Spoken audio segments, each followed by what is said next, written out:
क्या लाइट की स्पीड से ट्रैवल करना संभव है? ऐसी क्या वजह है कि जिसके कारण आज तक हम स्पीड ऑफ लाइट को अचीव नहीं कर पाए हैं? क्या फ्यूचर में हम स्पीड ऑफ लाइट को ब्रेक कर पाएंगे? जानेंगे आज हम इस वीडियो में। दोस्तों, इंसानों द्वारा बनाए गए स्पेस क्राफ्ट को मार्स तक जाने में करीबन 6 से 9 महीने का समय लगता है, जबकि लाइट इतनी ही दूरी को सिर्फ 3 मिनट 2 सेकंड में ट्रेवल कर लेती है।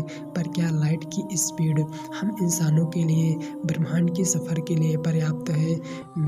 अगर फ्यूचर में आपका कोई दोस्त मार्स पर जाकर रहने लगे तो उसका व्हाट्सएप मैसेज आप तक आने में 3 मिनट 2 सेकंड का समय लेगा।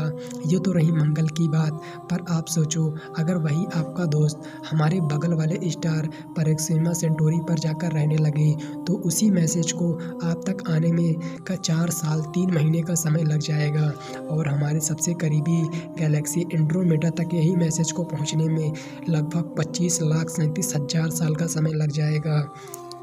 पर ये सब बातें तो तब की हैं जब हम लाइट स्पीड को अचीव कर लेंगे, और इस वक्त तो हम लाइट के आसपास भी नहीं हैं। और अगर हम इस वक्त की टेक्नोलॉजी से इस सफ़र को तय करें तो यह सफ़र करोड़ों साल में भी ख़त्म नहीं होगा। यूनिवर्स में दूर तारों की सैर जिसका हम सपना देखते हैं, रियलिटी में ऐसा कुछ संभव नहीं है, फ़िलहाल अभी तो नहीं। पर यहाँ पर सवाल यह उठता है कि आखिर लाइट स्पीड को अचीव करना इम्पॉसिबल क्यों है? तो दोस्तों, जहाँ पर अल्बर्ट आइंस्टीन ने लाइट की स्पीड को यूनिवर्स की स्पीड लिमिट कहा है, तो वहीं दूसरी ओर उन्होंने ये भी कहा है कि इस यूनिवर्स में किसी भी चीज़ के द्वारा लाइट की स्पीड से ट्रेवल करना संभव नहीं है। लाइट की स्पीड तो छोड़ो, लाइट की स्पीड के करीब भी पहुँचना संभव नहीं है। अब आइंस्टीन ने ऐसा क्यों कहा है, इसके पीछे की वजह आज हम इस वीडियो में जानेंगे। लाइट की स्पीड से ट्रेवल ना करने का पहला कारण आइंस्टीन की special theory of general relativity में मिलता है।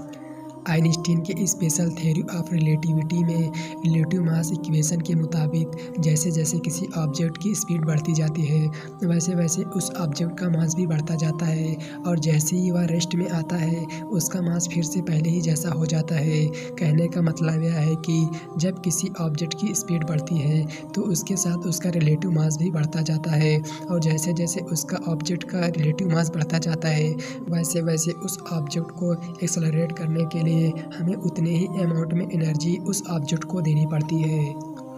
और आइंस्टीन के रिलेटिव मास इक्वेशन के अनुसार लाइट की स्पीड से ट्रेवल करने वाले ऑब्जेक्ट का मास इस हद तक बढ़ जाता है कि उसे एक्सेलरेट करने के लिए हमें इनफाइनाइट एनर्जी की ज़रूरत पड़ती है। बहुत बड़े ऑब्जेक्ट को तो छोड़ो, हम एक छोटे से इलेक्ट्रॉन को भी लाइट की स्पीड से ट्रेवल नहीं करा सकते। लाइट की स्पीड से केवल वही ट्रेवल कर सकता है जिसका रेस्ट मास 0 हो, जैसे कि फोटॉन पार्टिकल का रेस्ट मास 0 होता है, इसीलिए वह लाइट की स्पीड से ट्रेवल कर पाते हैं। हालांकि अभी तक ऐसा कोई स्पेसक्राफ्ट नहीं बन पाया जो कि लाइट की स्पीड से ट्रेवल कर पाए, और शायद ना कभी फ्यूचर में बन भी पाए। पर इसका मतलब ये नहीं है कि हम कभी लाइट की स्पीड से ट्रेवल नहीं कर पाएंगे। ब्रह्मांड में ऐसे कई तरीके मौजूद हैं जिससे हम लाइट स्पीड तो छोड़ो, उससे भी कई ज़्यादा तेज़ी से ट्रेवल कर पाएंगे। उन्हीं तरीक़ों में से एक तरीका है वार्म होल का, जिससे हम स्पीड ऑफ लाइट से भी ज़्यादा तेज़ी से ट्रेवल कर पाएंगे। वार्म होल क्या होता है, इस पर हम अपनी अगली वीडियो में चर्चा करेंगे।